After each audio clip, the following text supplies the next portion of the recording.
it's in my best interest as a man, as a businessman, to have peace in that community, to get the support of that community, and you know, that's what I'm after. I've always been about peace, though. It's just that it never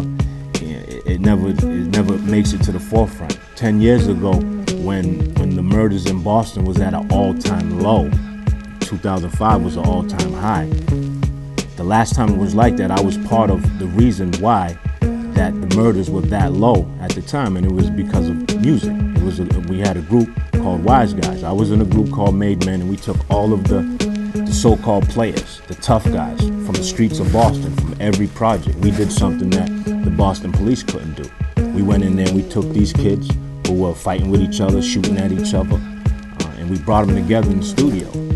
And you can feel the tension in the air, but the thing about it is we got all these guys to put their guns down to make music together because they all had something in common. Although they were fighting and shooting and there was violence out there, every one of those groups and so-called gangs, they all had one thing in common, and that one thing in common was somebody from their group rapped, and somebody from their group that rapped wanted to make it big time, and we were big time. You know, right now, you were all over every place with the Stop Snitching t-shirt, and now you're back with this. You have a kind of interesting moment of leverage.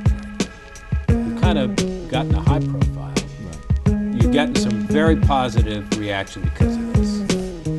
Any chance in your life, you're an interesting, thoughtful guy that, you know, thinks a lot, clearly.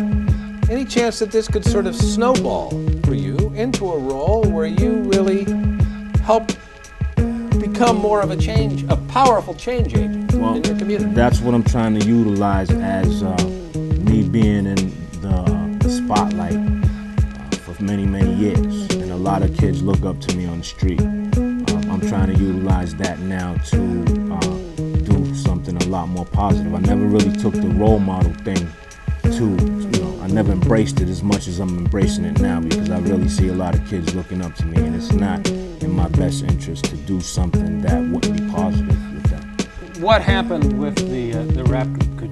Would that work again?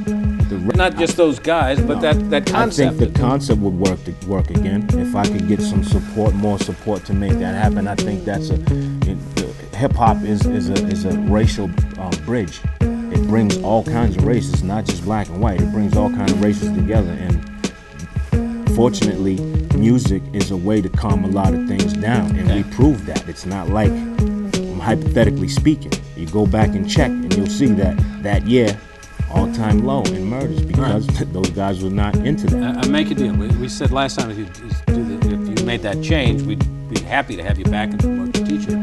If you get another one of those groups together, where the idea is to make some bridges and to calm things down, and the thing, you know, we do music here. We'd love to have if you get that group, a group like it, together again. We'll have them back on the show. They'll do their music. We'll talk about it. We'll help them promote that. I don't think that'll be a problem. Okay. And I really don't think that'll be a problem. I went in the studio the other night with my dog Edo, my dog D Quest, and my dog Wyatt, all veterans to this hip hop thing, and myself. Went in there the other night and recorded a song called